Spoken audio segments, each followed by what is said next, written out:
Audio Jungle. Audio Jungle.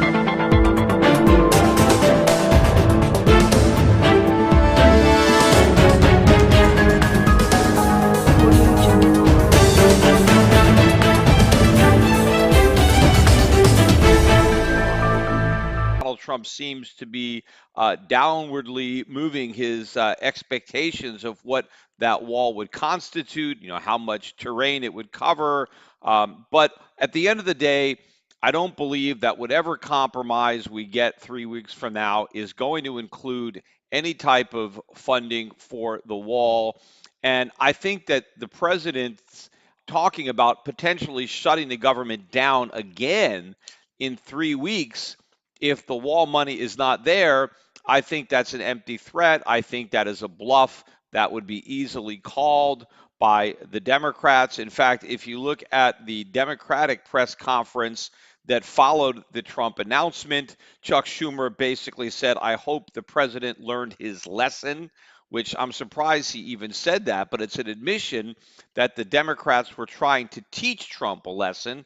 And that's, in fact, probably what they did, because now that Trump has caved and allowed the government to reopen, and I don't know, maybe it was LaGuardia Airport today saying that they had to suspend flights because they didn't have the air traffic controllers, whatever it was, Trump blinked first.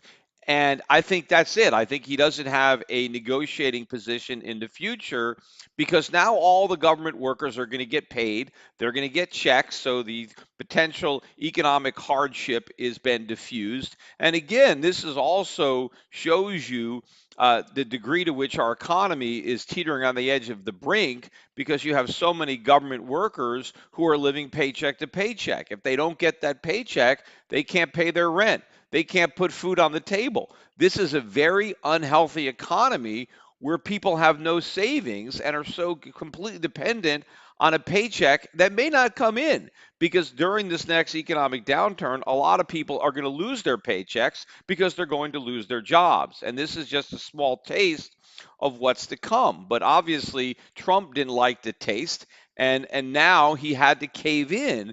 And so once he's done this, he's not going to be able to shut down the government again because even if he does, well, people are going to remember, well, you shut it down once and then you caved in and you caused a temporary moratorium.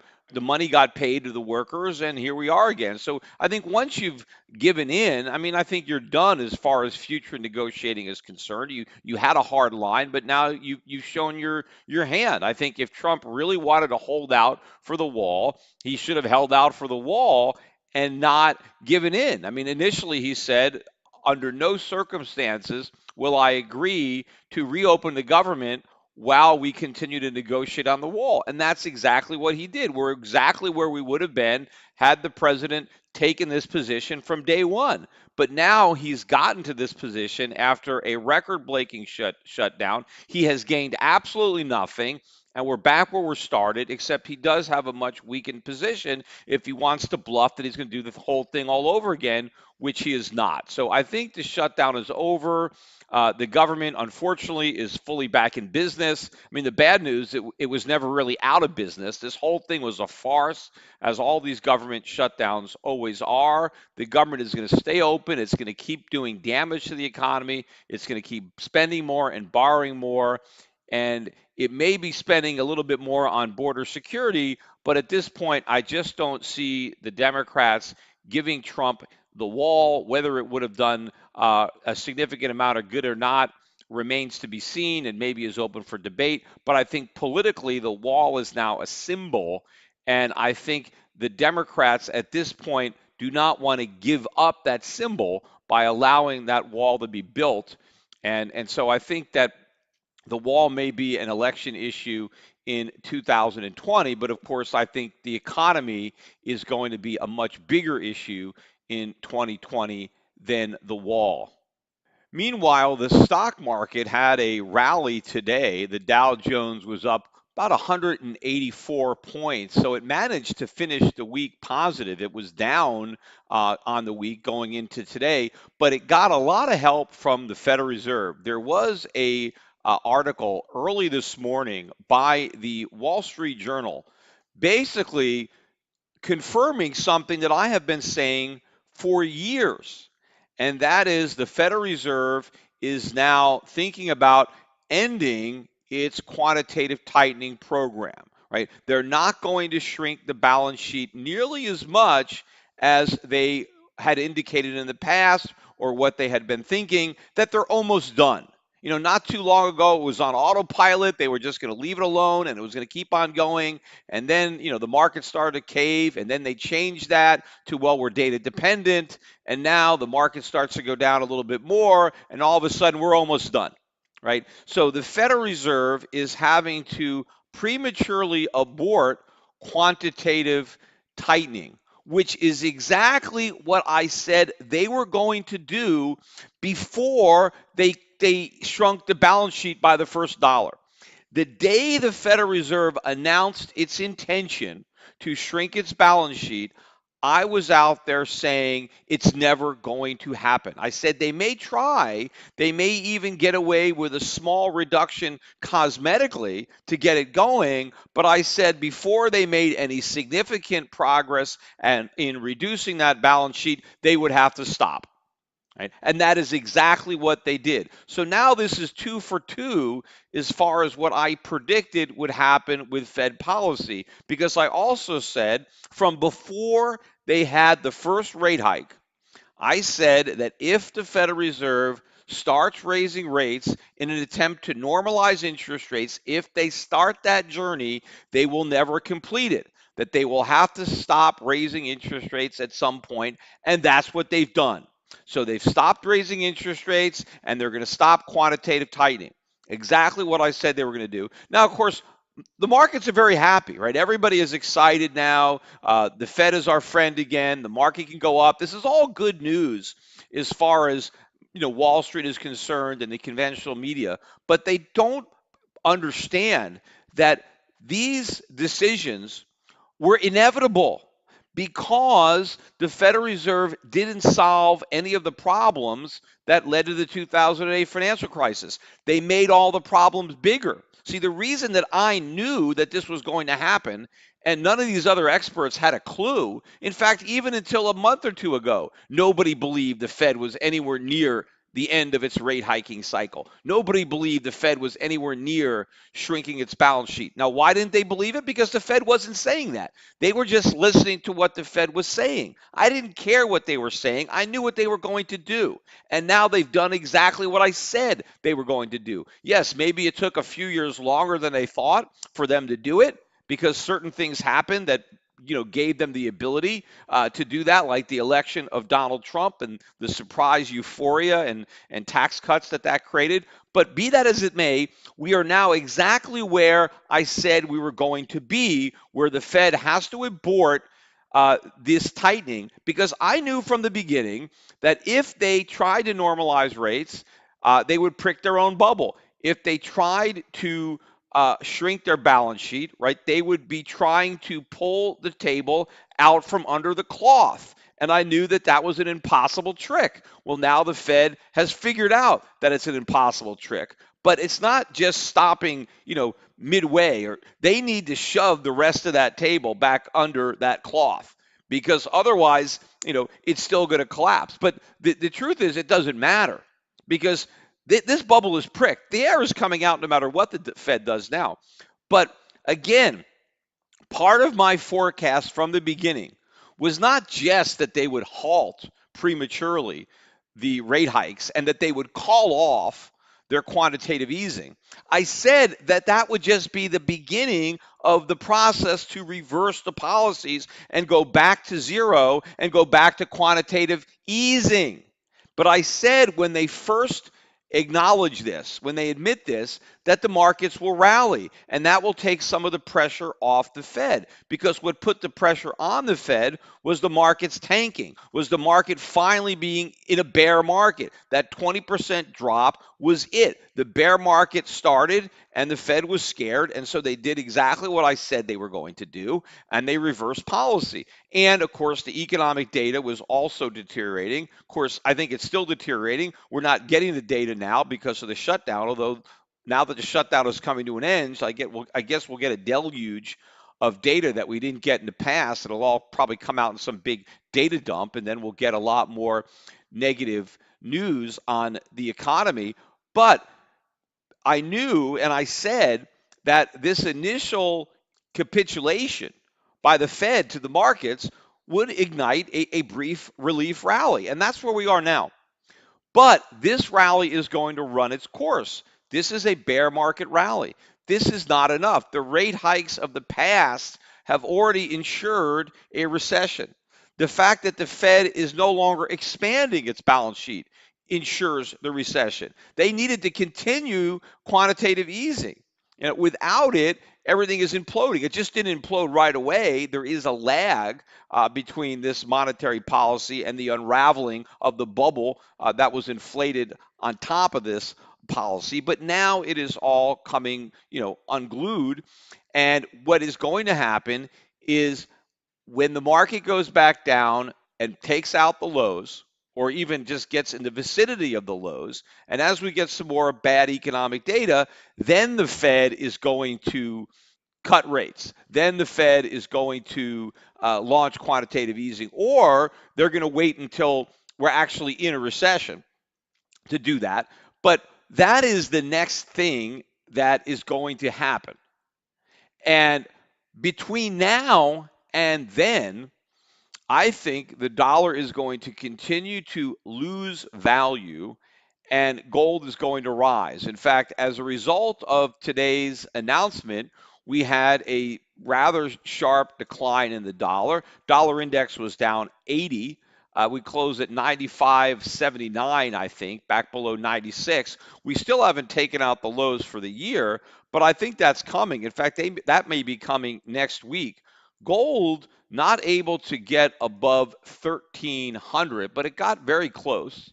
Gold was up about $16.50, 1297, 1298-ish was the close on the day. Silver up about 36 cents. So the metals were strong because of this announcement, I think, by the Fed that it is, not going to be, selling as many bonds into the market. It's not going to be shrinking its balance sheet as much as everybody believed, which means that all of that monetization of debt was exactly that. It was monetization. It was permanent. Ben Bernanke was not being honest when he initially told Congress that the bonds were being purchased temporarily. We now know, as if we needed any more information, that it was a permanent expansion of the balance sheet and a permanent monetization of U.S. government debt. But, despite the fact that the Federal Reserve said they're not going to be selling as many treasuries, treasury prices fell. Why is that?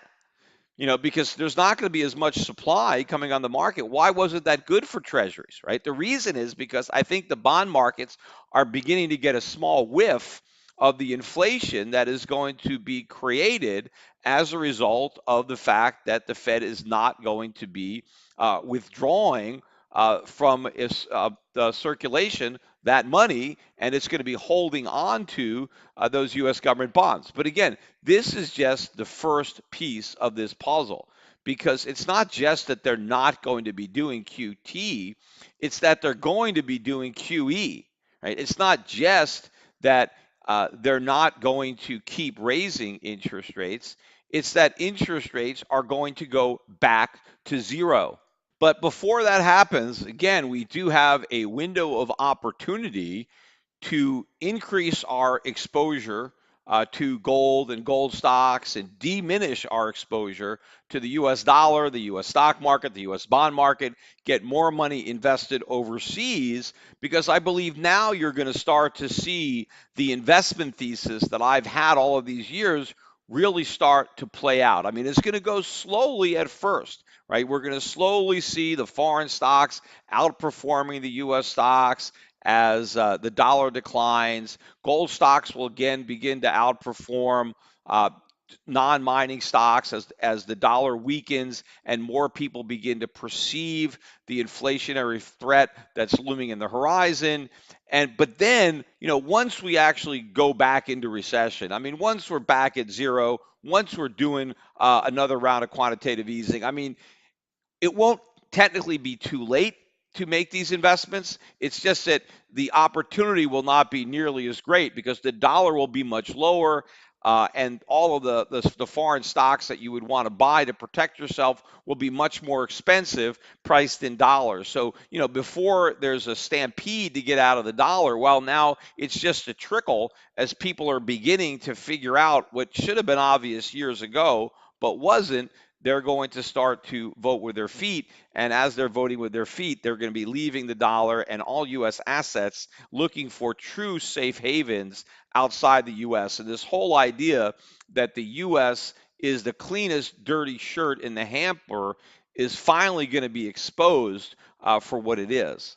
Along those lines, too, about how people just don't really understand the problems of debt and deficits. I read this article in a publication called The Week, written by a guy named Jeff Spross.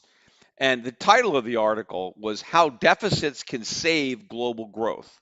So just reading the title, this article is going to be complete garbage. But this guy's whole thesis is the reason that global growth is slowing is because some countries aren't doing their part.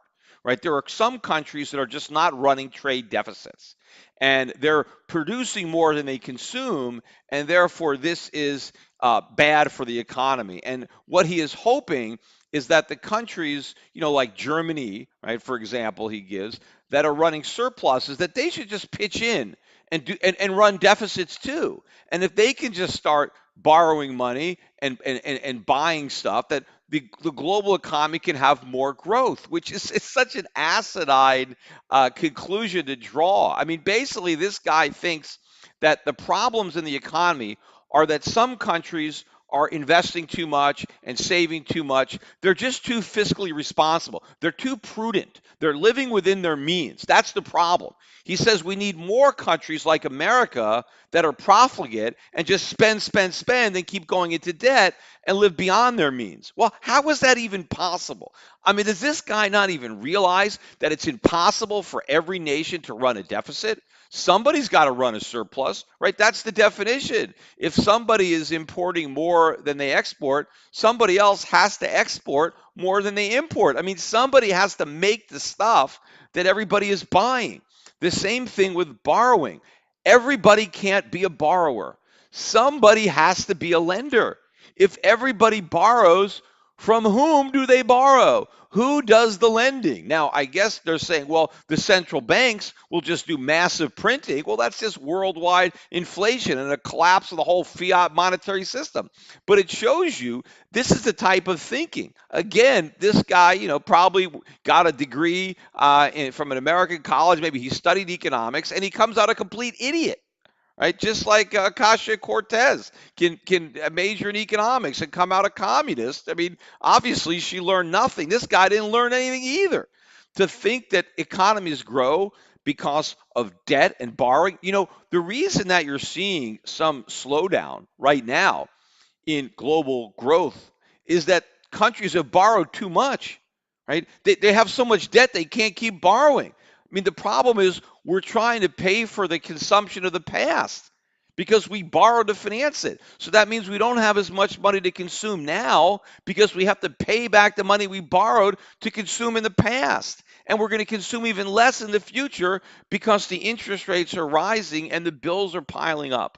But that is the type of nonsense that we have to contend with here. That is the type of economic thinking there is, which really annoys me as far as, the politics of it.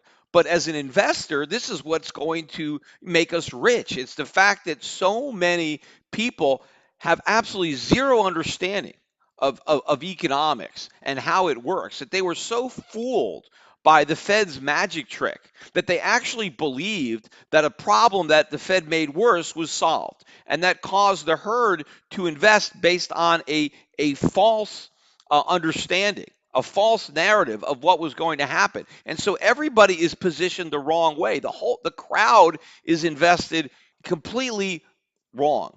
But you have a small number of people that were able to see through the Fed's magic trick to reality who have invested properly. And we are positioned to benefit when the crowd that was fooled finds out what the illusion was and what it was covering up. And when they find out that we're in a much deeper hole now than we were back then they are going to scramble to try to protect themselves. Just like, in 2011 when the price of gold went up to 1900 and the dollar was falling because people were scrambling to protect themselves. Well, the scramble is going to be even bigger this time because the mess is even bigger and people are even less prepared now than they were then. So the next time it's, the moves are going to be far greater and they're going to happen much quicker, which is why I'm trying to encourage people to act sooner rather than later. Because at some point, the dollar is going to be falling in such big, chunks and gold will be rising so quickly, people will be afraid to buy. People are going to be afraid that there's going to be a pullback. Now, maybe at some point, the fear will be overcome with greed as gold's up every single day, day after day after day, and the dollar is tanking, then we might see a movement. But I mean, before any of that happens, while you still have such an obvious good buying opportunity for gold or gold stocks and a great selling opportunity for the dollar, given the current exchange rate, even though the dollar is off the highs, it is still extremely close to the highs. So it's a great opportunity to be selling dollars at the current level. I wanted to say a little bit more too about the ongoing saga of the smiling MAGA hat wearing high school boys, that smiled, right, had the nerve to smile, or as the left says, smirk at a Native American who was banging a drum in their face. But after all of the footage came out, right? The 2 hours of footage came out, and everybody should have known by then that the whole story was a lie, right? This guy, Nathan Phillips, the Native American elder, has been going on television and getting interviewed. NBC had a big interview with this guy after all the truth has come out, right? So we know that the guy lied 100%, right? And when he was first interviewed, right, he had no idea, I'm sure, that the whole 2 hours was on film. He probably just knew about the short clip that had gone viral, and he took advantage of the fact that people didn't really know what happened, that they simply saw this one little clip, and he decided to lie. That's what he did. So he told several lies, bold faced lies that have been proven to be lies based on the fact that we now have the film of what actually happened. So then he goes on NBC, and does the interviewer question him at all about his lies? No. The guy goes on television and repeats the same lies, the same lies. The kids surrounded me. I couldn't escape. I was afraid. The kids were a threat. They were threatening the African Americans who were there. They were going to attack the African Americans. I had to protect the African American victims from these racist thugs. So I got between them and they surrounded me and they were so racist. And he just repeats the same lies that he told before the truth came out. And the reporters just sit there and let him lie.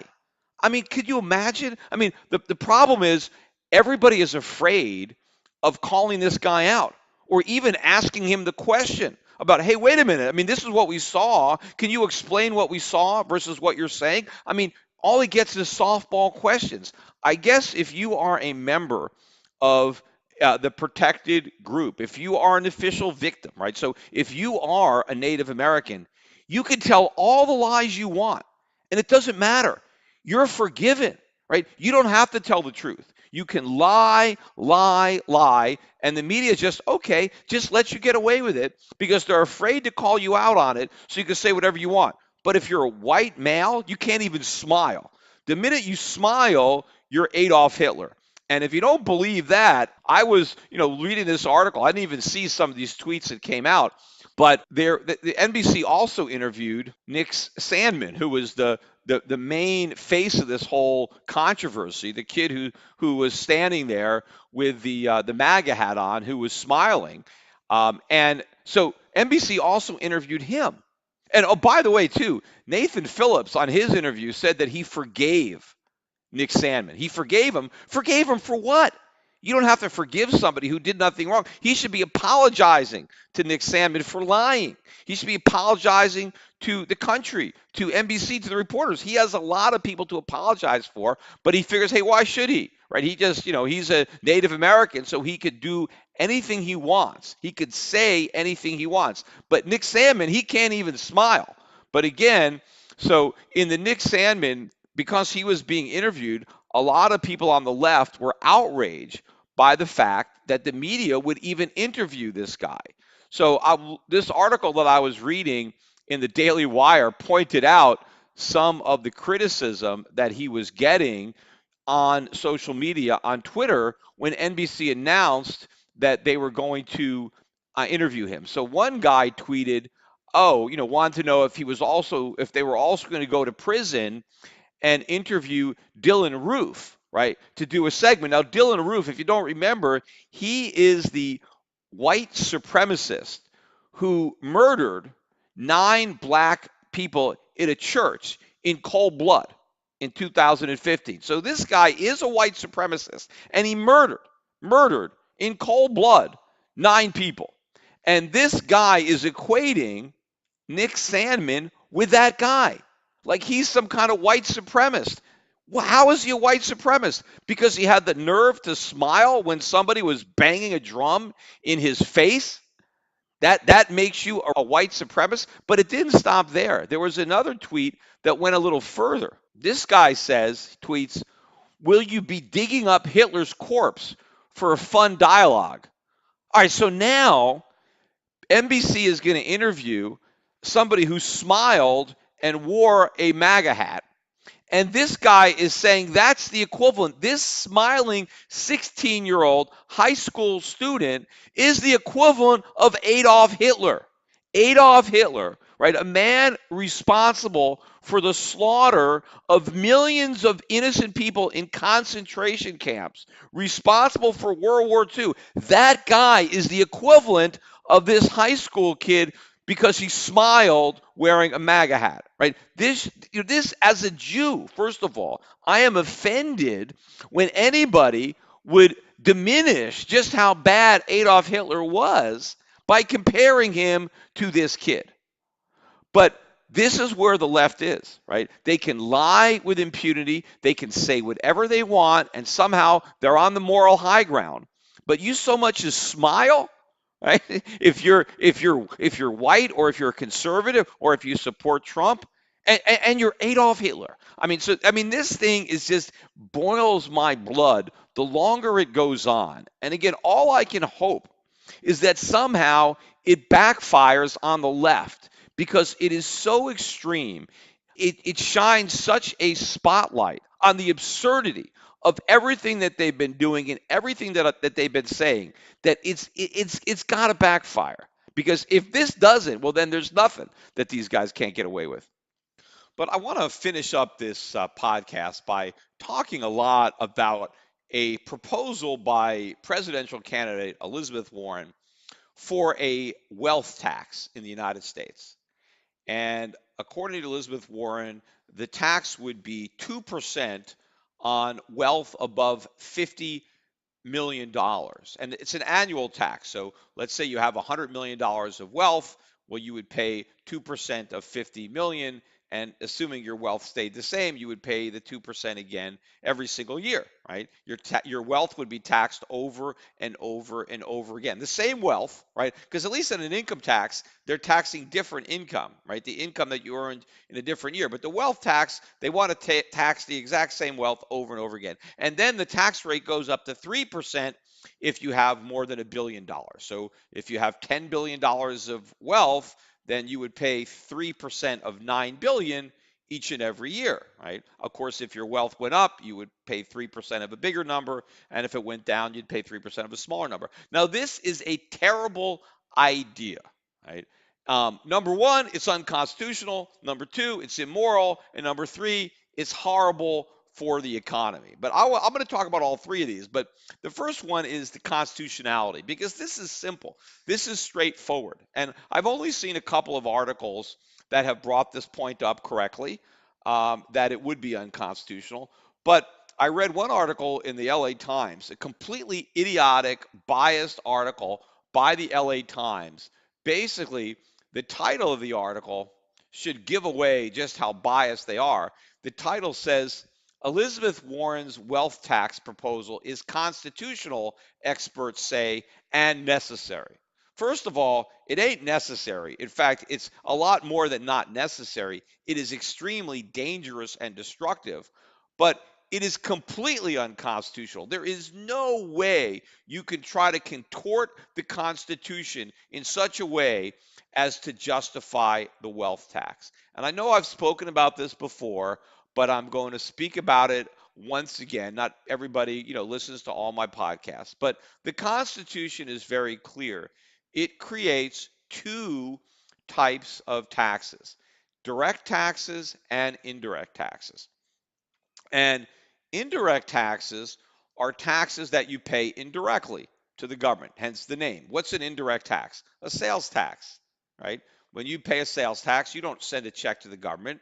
You buy a product, the sales tax is added to the cost of the product. The tariffs that Donald Trump is imposing are an example of an indirect tax, right? A tariff that you don't send the check to the government for your tariff.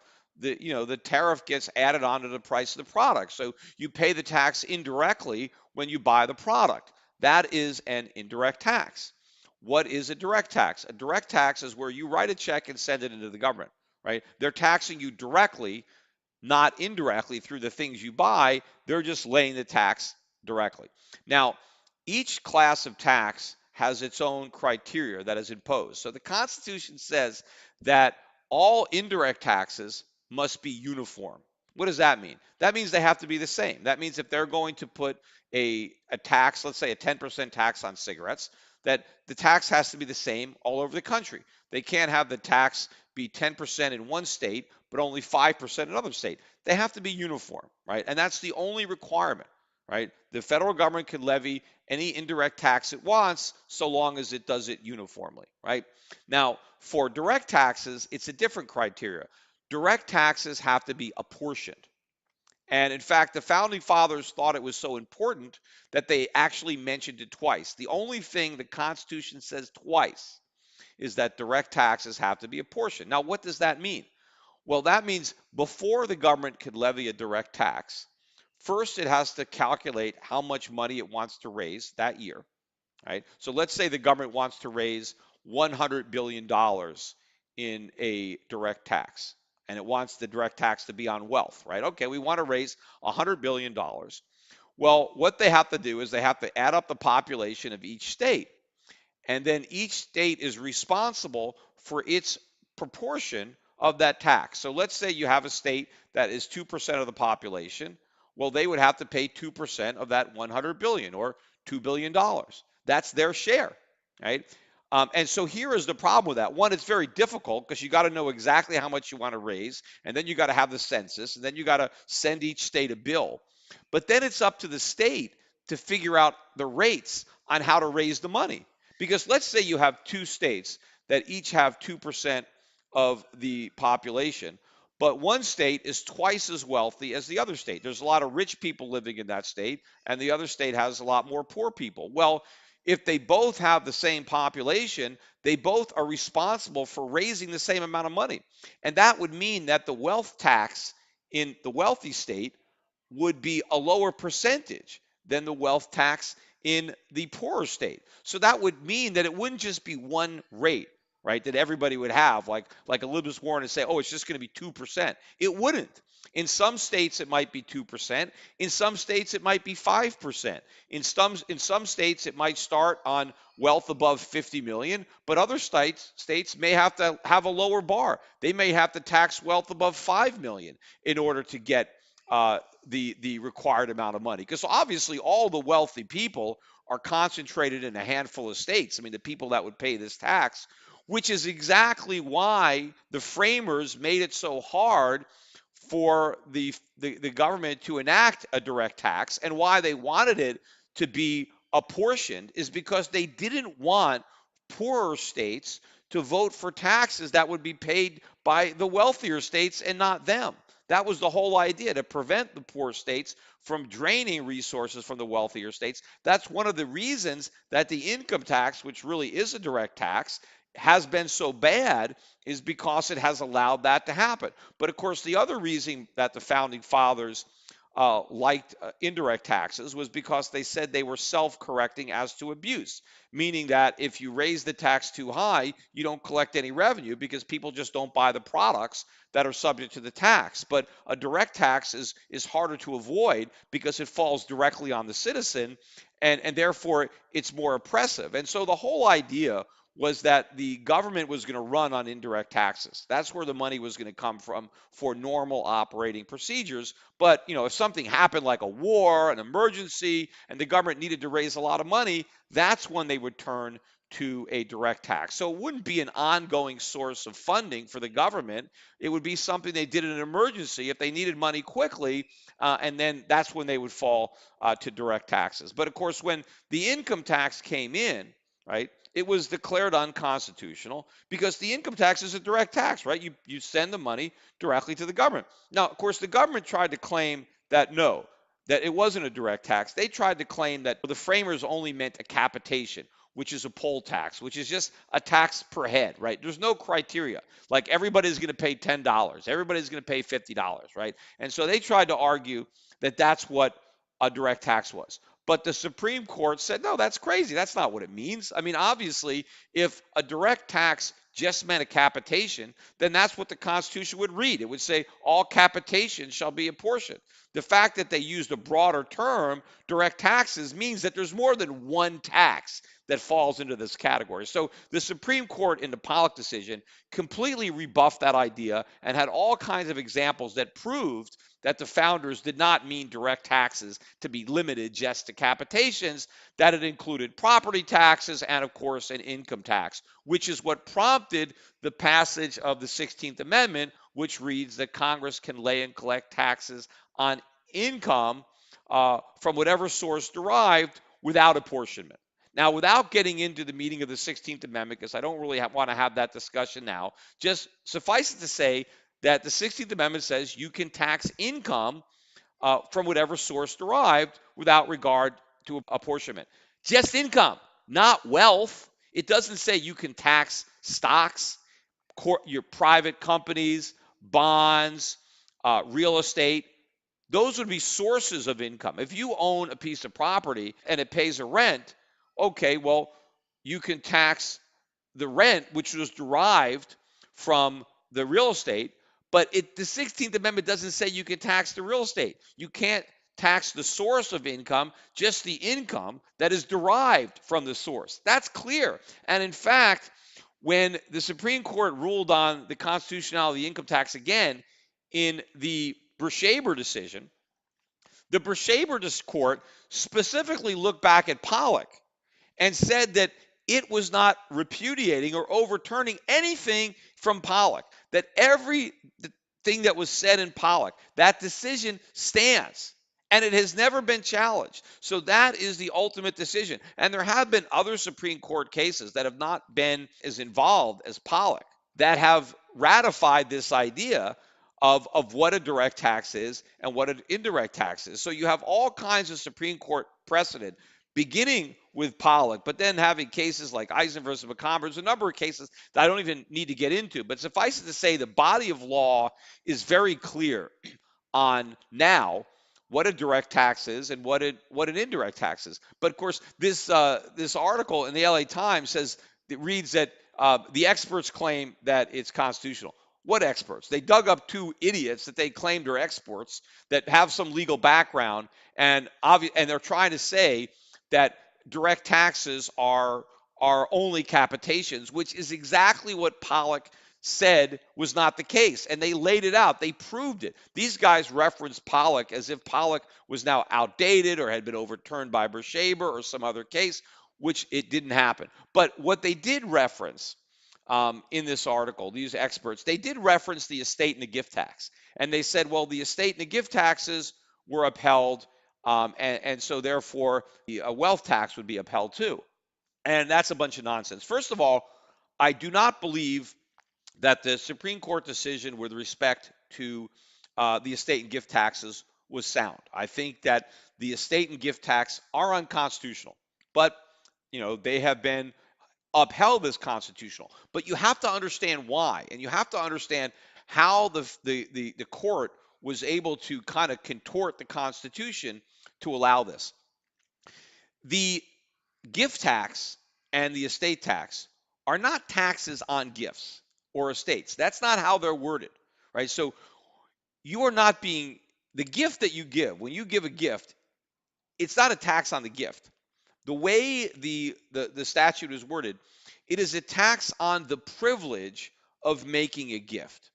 The estate tax is a tax on the privilege of leaving an estate to your heirs, because the Supreme Court has ruled that the government can tax a privilege as an excise tax. So that's what they're doing. They're saying that it is a privilege to give away your money, and the government is going to lay an excise tax on that privilege, and we're going to base the amount of the tax on the size of the gift. Now, the Supreme Court said that's okay. No, I think that's totally wrong. I do not think it is a privilege to give away your property. I don't think it's a privilege to will your property to your heirs. I think it's a right, right? If you own property, then you have a right to do with it what you want. And the government can't turn a right into a privilege simply so they can tax it, right? So I think the whole decision was bad precedent. But now you have these guys trying to say, well, if a gift tax and an estate tax is an excise tax, well then so is a wealth tax. I don't see how they can come to that conclusion, because they've ruled that giving away your wealth is a privilege. Well, now they can't rule that not giving away your wealth is a privilege, because that's what they're doing. They're taxing you on the wealth that you haven't given away. They're taxing you on wealth that you haven't willed to your heirs. The government can't say it's a privilege to give my wealth away. It's a privilege to will my wealth, and it's a privilege to hold on to my wealth. Well, then, then I have no rights whatsoever. Property is not a privilege. I don't have property privileges. I have property rights. And it is not a right to keep the property that I own.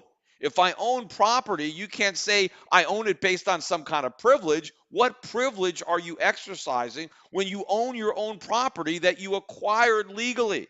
Right? I worked, I earned money, I paid taxes, I bought property. I have a right to that property. The government can't claim, no, you have a privilege and we're going to levy a tax on you based on that privilege. There's no way they're going to be able to word a wealth tax in such a way that they're going to claim that keeping the wealth that you already have is somehow a privilege granted to you by the government, and that they're going to levy an excise tax on that privilege. No way. So I don't think that this a wealth tax would ever make it. The Supreme Court that we have now, and thankfully we got Trump making some appointments, and maybe he'll make another one. There's no way that they're going to allow that. Sometimes the court will allow things that are unconstitutional that have been there for a long time, but this would be a whole new precedent, a brand new tax, and if it's challenged quickly enough, I think that there's a much better chance that this will get struck down than Obamacare. Sure, Obamacare was unconstitutional too, but it wasn't quite as crystal clear as this. There is no way. I know you got these left-wing guys that want to pretend that the only thing that a direct tax is a capitation, but that's exactly what they tried to pretend back in the 1890s, and the Supreme Court in Pollock wasn't buying any of it. They said that's a bunch of nonsense, and it was nonsense then, and it's nonsense now. Of course, apart from being unconstitutional, even if we didn't have a constitution that prevented this stuff, it's still immoral to steal. I hear all the arguments for the wealth tax, right? The wealth tax is about taking money from some people that have too much and giving it to other people that you think are more deserving that don't have enough. This is an outright theft. It's a government transfer where we're robbing one group of people and handing the money to another group of people in exchange for their votes. Because after all, that's why the wealth tax is so popular, because nobody voting for it is going to have to pay it. So it is outright theft, and it is not moral. As I said on the last podcast, when you have Ocasio or Cortez saying it's immoral for somebody to be a billionaire. What's immoral is to steal money from somebody because they're a billionaire. That's what's immoral. And this entire wealth tax is immoral. Look, the wealthy are already paying the income tax. Wealth that is generating income is being taxed. You're taxing the income. Now you want to tax wealth that doesn't generate income? I mean, imagine the lunacy of this type of tax. I mean, what if somebody owns a bunch of art, right? You have some of these grand masters that are worth 50, $100 million a painting, and they're hanging in your house, and you got to pay a tax of 2 or 3% of the value of that piece of art every single year. I mean, it's a what? I mean, eventually, there'll be nothing left.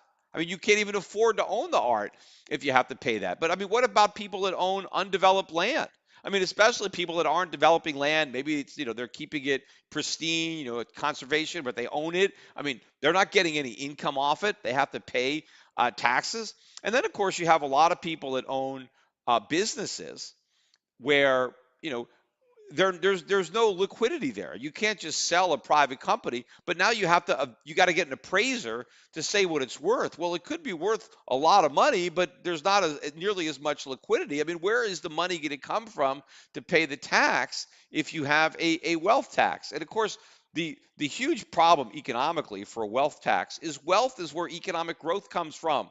So if you're taxing wealth, you're taxing economic growth. You're undermining the ability of wealthy people to use their wealth to grow the economy, to fund new businesses, to buy capital equipment. In fact, that capital equipment that a business owns becomes part of the wealth that is being taxed. We're actually going to be taxed on the value of our plant and equipment, right? Because that would be included in the book value of a business, and that's part of the wealth of the business that the owner is being taxed for having. So this is terrible economics. And the problem though too with the wealth tax relative to the income tax and why it is potentially so much more oppressive is, if the government is subjecting you to an income tax, right? At least, you have a way to minimize your income, to minimize your tax. I mean, you could buy stocks that don't pay dividends as opposed to dividend paying stocks, and then you're not being hit with the tax. I mean, you're just owning an asset that's not paying income. Or if you have income producing property, you can move into raw land or something that doesn't throw off income. I mean, you can put a lot of your wealth into assets that don't throw off income in a way to avoid the income tax, which again is harmful to the economy, but at least it allows the individual a way to somewhat avoid the taxation. But once you tax wealth, there's no way to avoid that tax unless you squander your wealth. Because if you move it from income producing property to non income producing property or dividend paying stocks to non dividend paying stocks, it's still wealth and it's still going to get taxed. So it's a much more oppressive taxation. And in fact, not only does Elizabeth Warren want to have these taxes, she wants to further harass all the people who are subject to the tax. She wants to make sure that every person subject to this tax is audited every single year without fail. Now, I think most likely people that have tremendous incomes, they're probably audited every year anyway. In fact, it's probably an endless audit. But in case there are some wealthy people, really wealthy people who aren't audited every year, you're going to be audited every year. So if you have a net worth of 55 or 60 million, right, now you're subject to the tax. Elizabeth Warren wants it to be required that the IRS audit you every single year. So in other words, the government is going to turn up the heat and make life much more miserable for any high net worth people. Right. It's like you're trying to run a business, you're trying to provide goods and services and employ people, and you're going to have the IRS up your ass constantly auditing you and harassing you and just making life miserable to the point where, all right, forget it. I'm just going to retire. I don't need this hassle. Right. But then the other thing, because obviously Elizabeth Warren realizes that some people might just say, hey, I'm out of here. Right. I'm not taking this. I'm just leaving the country. So she wants to increase the exit tax that already exists. There already is an exit tax. And the way the exit tax works is if you leave the country, you have to mark to market all of your appreciated assets. And you have to pay the capital gains tax on the appreciation. even if you didn't sell. So let's say you leave the United States, you have $100 million in a business, but let's say your cost basis in that business is $10 million, and now it's worth $100 million. They're going to say, okay, you have a $90 million capital gain, so you need to pay us 24%. And you get a number of years. You don't have to pay it all at once. You have a certain number of years to make the payments to the IRS to pay that exit tax. That's already there. But that's not enough for Elizabeth Warren. What Elizabeth Warren wants to do is, in addition to that, her new exit tax is that any wealth that you have above $50 million, you have to give 40% of that to the IRS in order to renounce your citizenship. And it doesn't matter what the cost basis is. So if you have, a business, that's worth 200 million, but you paid 300 million for it, you bought it at, whatever, even if it's worth less, even if you have no capital gains that are unrealized, the government wants 40% of your principal above $50 million as the price of freedom. If you want to get out from under annual audits, if you don't want to have to pay the wealth tax, if you want to leave, then we're going to make you pay through the nose in order to get out of here. And of course, if this wealth tax were to actually be enacted and somehow, have the court just overlook the unconstitutionality and just rubber stamp it anyway somehow, um, the rate would not stay at 2 and 3% for long, right? I mean, how long did the income tax stay at 3%? That's where it started, right? It was a tiny tax, or maybe 6%. I mean, it was nothing on incomes above. It only was for the millionaires, right? When the income tax first came in, right, that was the camel's nose under the tent. It was a tiny tax, 3, 4, 5% on the Rockefellers, on the Vanderbilts, on the Carnegies. The government lied to America to get them to support amending the Constitution to enable an income tax so they can tax the rich.